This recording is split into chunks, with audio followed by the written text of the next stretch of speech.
Ladies and gentlemen, by now you've watched about 10 team selections on the FPL Cartel's wildcard drafts, and guess what? They all look exactly the same. There's maybe one player, maybe two tops difference across the board. Today I break down why so many of those players are no good. I give you comparisons, I give you better players that you can potentially get ahead of the curve. And look, I don't use FPL Review, I don't use AI programs, planning tools, etc., etc. I use what's up here, my intelligence, or lack thereof it, be it whatever you want to call it, but I'm here to tear it down. The cartel are forming together like a big clump. The D-Unit is here basically sitting there with his hammer, ready to hammer it down, and I'm telling you, ladies and gents, I have got you covered. I've got the best moves this week, the dud moves, and then I give you why my wildcard draft is so much better than theirs and why the likes of Andersen and Ndiaye will never see the like in the D-Unit's team. If you enjoy this content, please smash a like on the video. Leave us a comment with what you're thinking about this week. I don't sit there and tell you nonsense. And if you haven't already, smash that subscribe button. And thank you, everyone.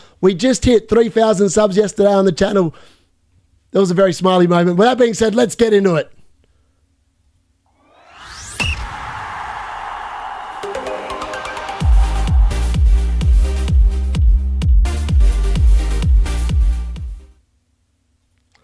So your question straight off the bat, and look, I'm going to sit there and try and make this as concise as humanly possible. I don't want to sit here and waste people's time. I don't want to sit there and tell you, if you want to follow the herds and the masses, and the only reason why you're wildcarded is because the cartel are all wildcarding, by all means, crack on. Maybe this isn't the channel for you. But if you're someone a little bit different, the likes doing things a little bit differently, you've come to the right spot. Is Haaland really essential this week for the captaincy? No, he's not. He's not. And I can tell you that tomorrow, the cards calls, Haaland captain versus Foden captain. It's going to be happening. I'm giving you a sneak peek into the late mail tomorrow. It's going to be epic. There's going to be a lot of calls in there. They're going to be good.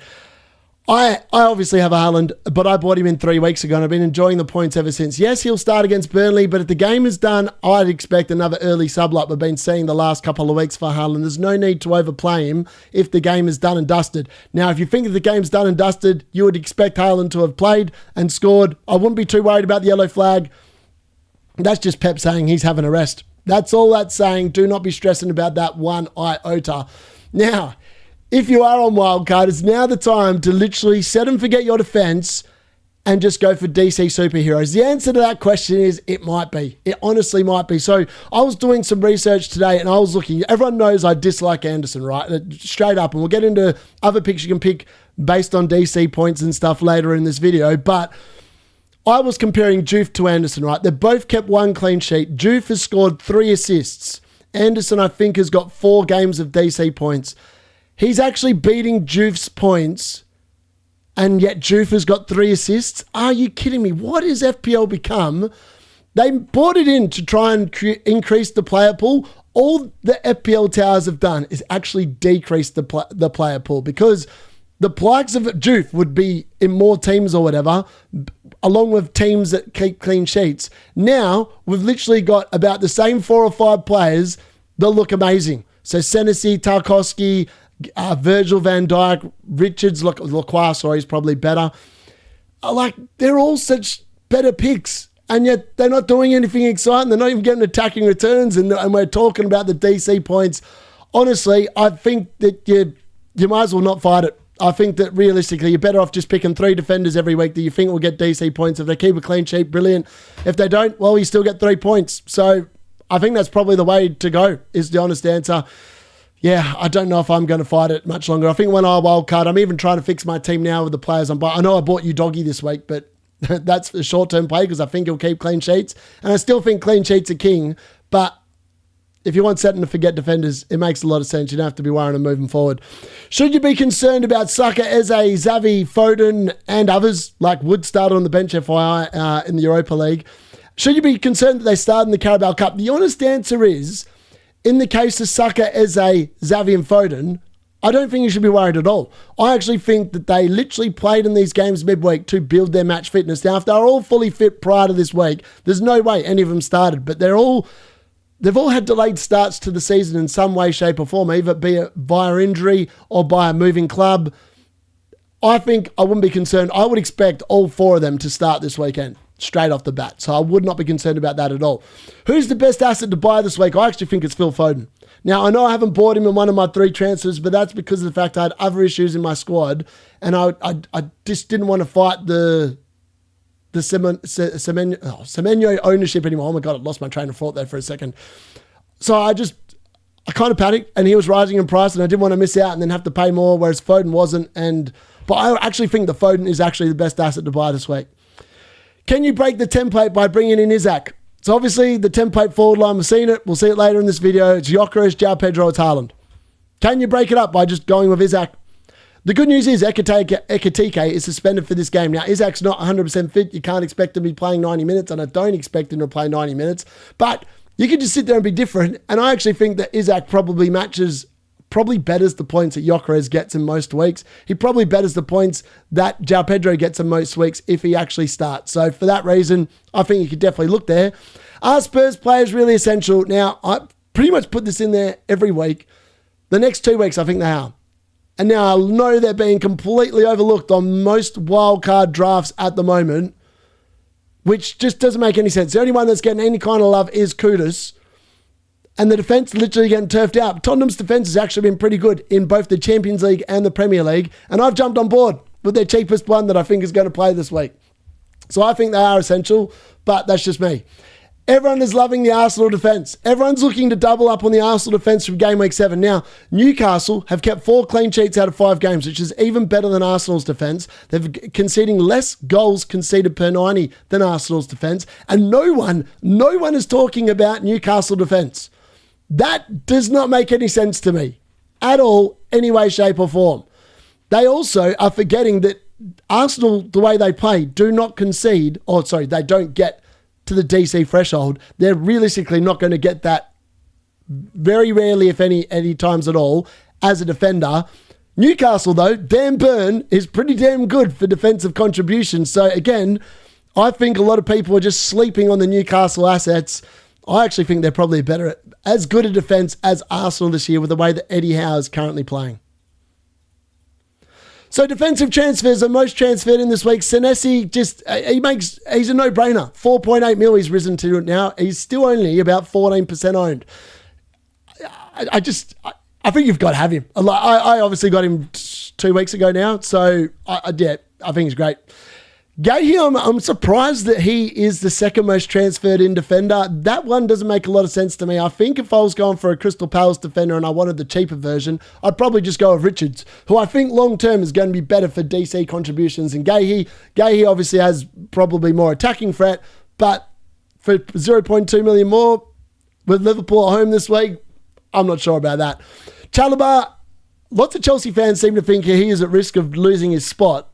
The dude just keeps on getting attacking returns. Now, Chelsea's defence has been a little bit wobbly the last couple of weeks. Maybe that is a sign that maybe he might lose his spot, and people are saying that Tosin's more guaranteed than Chalobah. I'm not sure. I think he's still probably the best Chelsea defender to get, to be honest with you. Van de Ven, his hamstrings are still going, which is fantastic work. Maybe it's the fact he's not playing handball anymore. I mean, he looks great. I mean, if I was not such a cheap ass, I would have paid up an extra 0.3 for Van de Ven instead of you, doggy. But I'm a cheap ass and I like getting the cheapest assets, especially in defence. So for that reason, you doggy's in instead of Van de Ven. But I don't mind that transfer.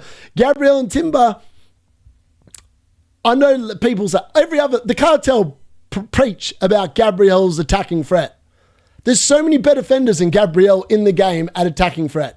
I do not buy that at all. I do not buy it at all. There's no DC potential there at all. Same for Timber. I just don't get it. I think that I'll tell you what happened. Rewind 1 year to this day, and everyone was bringing in double Arsenal defence on wildcard 6 last season because they had an amazing run of fixtures, and then they conceded to Southampton, they conceded to Leicester, they probably even conceded to Ipswich, they conceded literally to all the teams that you expected them to keep with clean sheets, and they all blanked. So just keep that in mind. Double defence, by all means. If you want to do it, do it. Not for me. Virgil van Dijk, I don't mind that one. I'm coming around to the fact that DC is the way to go, and he's obviously going to rack it up most weeks for Liverpool, so that makes sense. And then, obviously, we see the exodus of the attacking fullbacks. Cucurella, Pedro Porro, Munoz, all being sold en masse.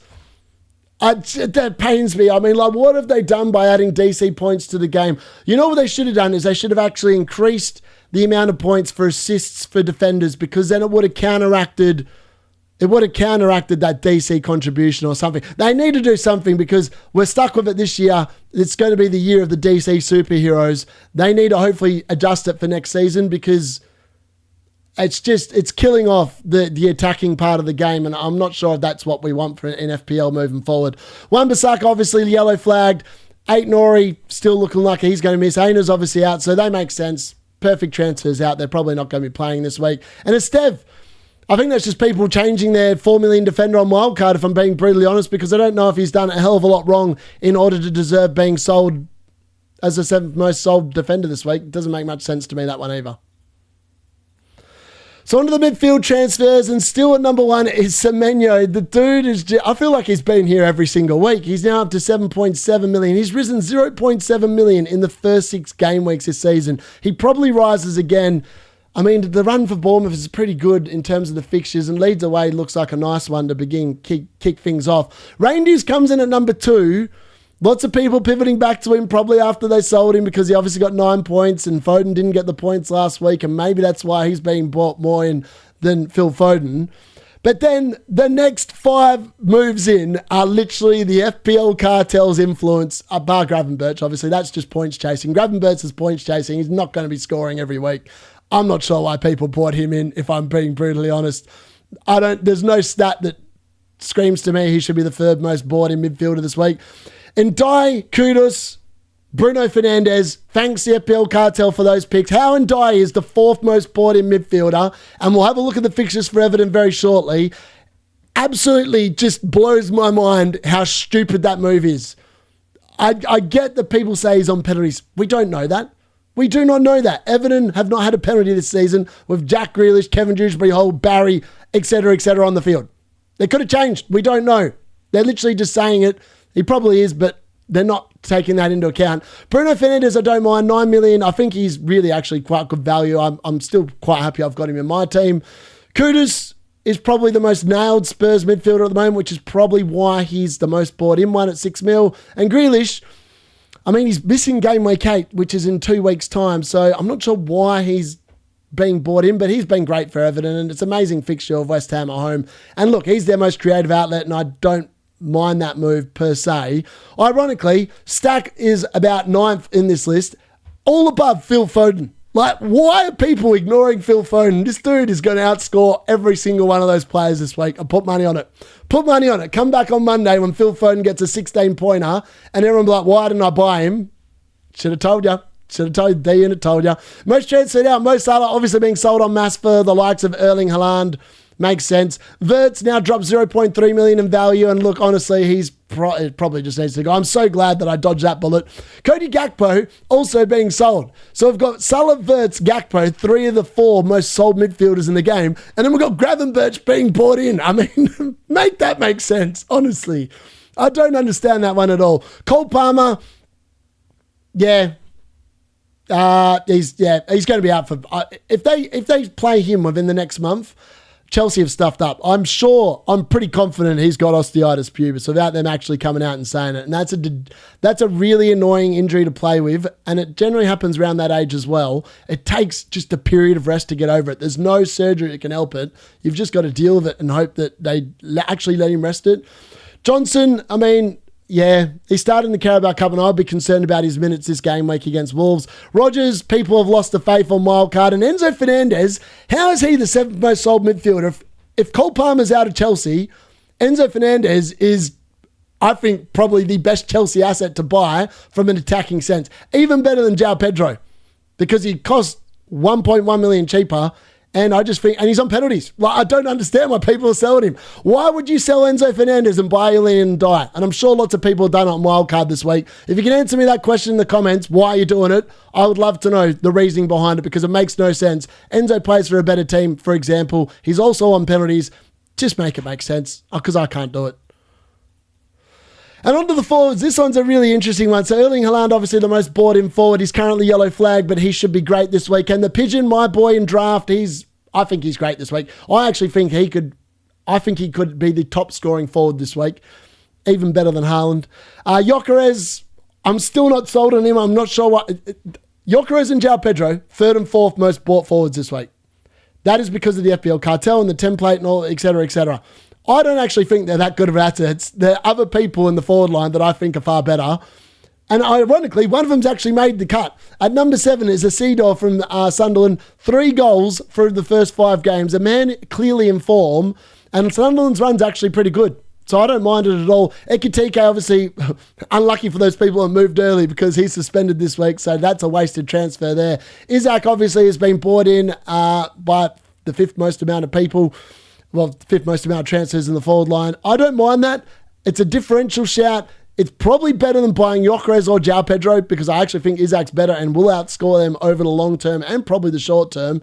And then the most transferred out. We've got Ekitike, the most sold, 6th most bought. It's hilarious. It's peak FPL this. Wood, 2nd most traded out forward. I think the days of the Woody Woodpecker, unfortunately, are over. It's very sad to see, but I think he is done as an asset. Watkins...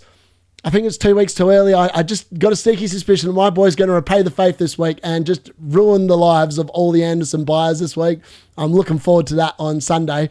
Gyökeres, obviously the 4th most sold. Mateta, João Pedro, and Isaac. I mean, the most sold forwards is not really that relevant because it's not actually that... Well, it is relevant, but it's just interesting. Gyökeres being sold along with João Pedro, but also being bought. Yeah, it is a much of madness. I'm surprised that not more people are buying Jared Bowen. I think that a lot of people are sleeping on him. He's definitely my favourite forward outside of Erling Haaland, I think, in the short term and the medium term and the long term to own, to be honest with you. So let's have a look at the DC defender comparison. Look, all I've seen all week is the peddling of Andersen in every single wildcard draft. And I don't understand why. Now, people say I've just got a vendetta against him. I don't. I look at what Fulham produced last season. 6 clean sheets all season out of 38 games. They're on track with 1 through 5 at the moment. And with their next 4 fixtures, Aston Villa away, Bournemouth away, Arsenal at home, Newcastle away, they'll have 1 clean sheet after 9 games. They're on track to do even worse than what they did last season in terms of keeping clean sheets. Yes, I understand he gets DC points pretty much every single week. In fact, 80% of the time he's gotten 4 out of 5 games. And, you know, according to this, he has got attacking threat, but that pretty much was all from against Manchester United, who are notorious for poor set-piece play, and it was all off some corners there. So I don't think that's a realistic number moving forward. I will then present you Michele. I think that's how you pronounce his name. I could also present you Rodon. I could also promote you Goodmanson. I could go Richards. All these players have literally scored the same amount of points, actually probably averaging more points per game than what Andersen is doing. They all arguably play in better defenses in terms of underlying expecting data. So, for example, expected goals conceded for Andersen is 1.37 compared to Mukiele and Sunderland, promoted team FYI, 1.23 expected goals conceded. They've both had varying fairly easy-ish, softish starts to the season, let's be honest. And he's averaging 14 DC contributions a week compared to Andersen 11.2. Andersen doesn't keep clean sheets. He doesn't score points from attacking contributions. So why are you wasting 0.5 million on a player that is vastly inferior to Michele? I don't understand it. I could give you about 10 other names. Richards, even from Crystal Palace. That's a really good one. 4.5 million versus 4.5. Crystal Palace, arguably a far better team than Fulham, a far better defence. He's going to still rack up lots of DC contribution points as well, playing in that and the way that Crystal Palace play. I just don't get it. I honestly don't get it. Just look at some other players. It's an easy way to get a fast track, particularly if you're playing bench boost in the coming weeks. There's so many better defenders over game week 7 and 8 than what Fulham have got. So, yeah, I mean, if you want to follow the sheep, by all means follow the sheep. But let's be honest, Andersen's a dud pick, and I've just proven it. And then on to one of my other favourite players to talk about, Ndiaye. Look, he's never going to see the light of day in my team, let's be honest. And look, I'm going to talk you through why I don't like him as a pick. So, look, I do expect him to return against West Ham because of the way West Ham are playing currently. I could definitely arguably see him getting some sort of return. Now, everyone says he's on penalties. Everton had 3 penalties last season. 3 penalties last season. Yep, that's not selling me on the argument. He then plays Crystal Palace at home, Man City away, Tottenham at home, Fulham at home in 4 of the next 5, and Sunderland away. And Sunderland away, I've just told you in the last slide, really good defence. Actually not bad. I don't see any returns for him. I don't understand what people are talking about. And look, I understand that he's got the DC potential, but we don't know that long term. Ndiaye is obviously off to the African Cup of Nations as well. And also, he just plays for a team that's a bit middling. I think if I was to look at it, there's so many better options. There's Ndiaye from Brighton, who's got an amazing run of fixtures after this week. There's obviously Anthony, who I've sat there, 1 million less. He's averaging 1.2 points per game more. He's got 0.52 XGI, literally hitting that. 3 goals, 1 assist compared to Ndiaye's 2 goals, 1 assist. There are so many different better options that the cartel are just completely overlooking. All you have to do is open your eyes and have a look at it. Like, no one's talking about Ndiaye. Like, why? Why are they not talking about him? They're talking about Stack. Like, why are they talking about Stack? He scored 15 points or whatever it was last week. He's probably not going to do that again all the rest of the season. Anthony looks like a bit of a wild card, if I'm being brutally honest. I quite like him. I even prefer the Andersen in midfield more than Ndiaye. I just don't get it, man. I honestly don't get it. I'm not sure why. But look, if you want some alternative thinking, look at Anthony. Look at Ndiaye. Man, look at Ahmad. Honestly, there's so many other better picks that I just think are just worth a look that are completely getting overlooked.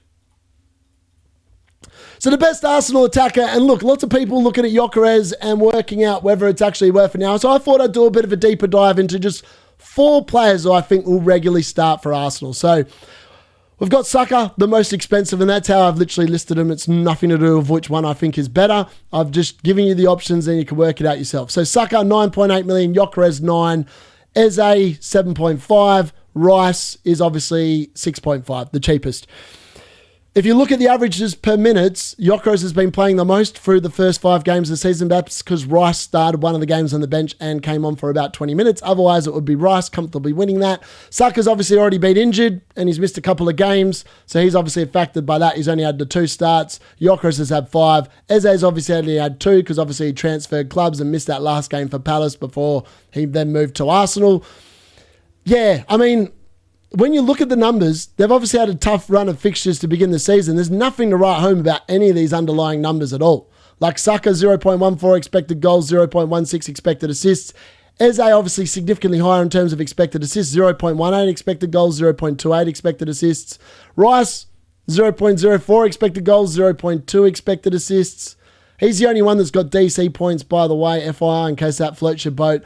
And Gyökeres, his stats are padded by the fact he had that penalty. Now, if he didn't have that penalty, he'd probably be only on about 0.3 expected goals per 90. I think I did the math. I was trying to work it out myself without cheating, but I couldn't quite work it out. But I'm not sold on him. I'm not sold on him at all. I've been very unimpressed when I've watched Arsenal. Their attacking play has been really poor. I actually think Eze's been the best attacker since he's joined by a country mile. If you want my honest opinion, I think Eze's actually probably the pick I'd go with. I don't know why. I just feel like he's the most robust between him and Saka over what we've seen this season already. And I just don't rate Gyökeres, to be honest with you. I don't think he's worth 9 million. And people say, what about penalties? What about penalties? Has Arsenal won a penalty yet this year outside of that Leeds game? I mean, if they get a penalty 1 in every 6 games, that's about 6 a season. He's already had 1. I just don't think it's worth the extra money, to be honest with you. Like, if Saka was in prime Saka form, I'd definitely say Saka would be the best one to have, but he's not. And for that reason, I think Eze is probably the best.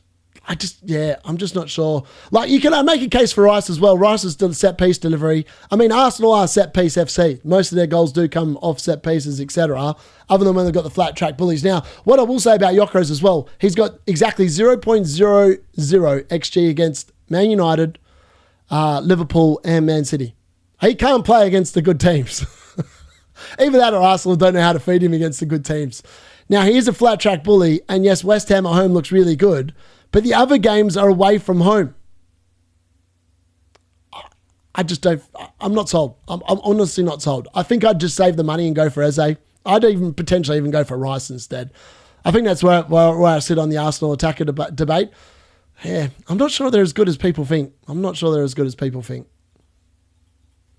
So on to the FPL D-Unit wildcard draft. Now, I just wanted to talk you through why my draft is so much better. So we don't have the double Arsenal defence, and I know it's very stat heavy on Bournemouth, but Bournemouth are the form team, and I've been talking about European rotation, etc., for literally the last 2 weeks, and we have already seen it. But I still think you've got to pick some players that look like they could go absolutely pop. Now, Enzo, I like better than Ndiaye, and I understand the reasoning behind why people are getting Ndiaye and the likes of Kudus and that. I just think Enzo's going to be that talismanic player. He's going to be on penalties, as everyone likes talking about, with Cole Palmer missing. And I think he just becomes a lock. And he's cheap, and he's a really good way of covering that Chelsea attack without having to pay up for João Pedro. Obviously, the forward line, people are going to say, you're barking mad. You've got Bowen, you've got Evan-Ilson. Now, Evan-Ilson literally matched João Pedro's output last season when he played for Bournemouth, the first season in the league for Evan-Ilson. I would expect him to get better. He's been playing 90 minutes at Bournemouth. It's a matter of time before the returns start flowing. He's got 2 in 5 games, which is probably slightly under par. But I think it's going to come. Bowen is a better scoring forward than Gyökeres through the first 5 game weeks of the season. And he plays for West Ham, who ironically probably will sack the manager. Now, when the manager gets sacked, you'd argue that Jared Bowen's going to be a far better option. So again, he doesn't have Europe. I don't understand why a lot more people are talking about him, etc., etc. And I've got Mbeumo there instead of Bruno. Now, the underlying numbers, if you take away the penalties for Bruno, Mbeumo's killing it. And I just think that it's going to happen. I think Mbeumo's going to hit form, and he's just going to go bang, bang, bang. This week against Brentford, next week against Sunderland, I could definitely see Bruno and Mbeumo and even Cunha getting mad returns. And I just think you can save a bit of money there. If you wanted Bruno, you could obviously get him the 0.9 million in the bank with this draft. When I put it together anyway. Obviously, there's been a few price rises this week. Raya and Senesi have already gone up, so that might affect people's things. And then on the bench, I've got Burn, Richards and Anthony and Dubravka. Now, most people haven't played bench boost yet if you're wildcarding.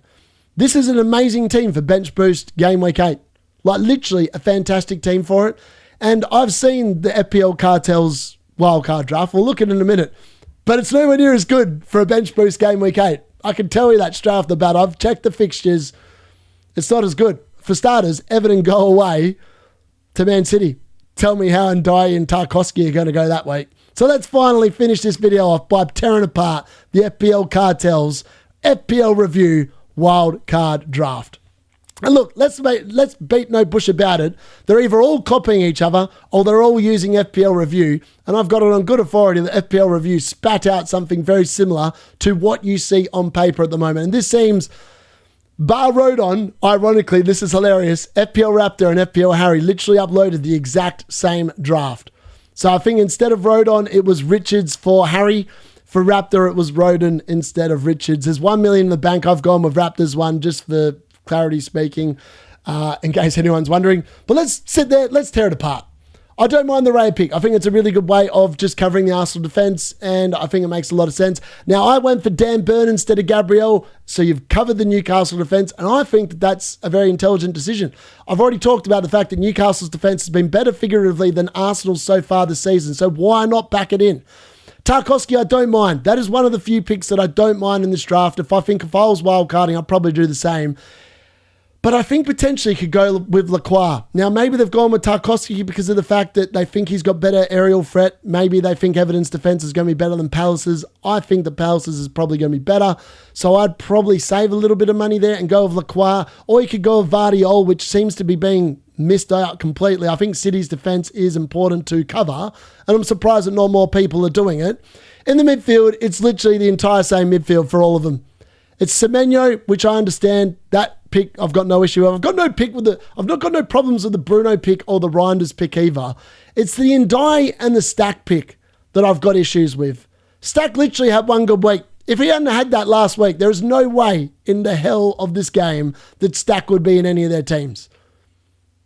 And I know that most of them haven't played bench boost, so they are either looking at that Leeds-Burnley game, and it's a Burnley home game in game week 8, thinking I'm going to bench boost then, and they pick Stack and Rodon for that. But I think Burnley beat Leeds at home. And I think Anthony massively outscores Stack in that game too. So again, maybe it's an interpretation of opinion, and maybe it's just my opinion and that's what I think, but I just don't understand the Stack pick. I don't understand it. I mean, they say he's a DC person, but like in 3 of the games, he's been nowhere near it, and in 2 he has. I think it's just a matter of how Leeds have played in those games more than the fact that he's going to be getting it consistently. And Ndiaye, I've talked through reasons why I don't like him. There's so many better picks. There's so many ways to be creative here.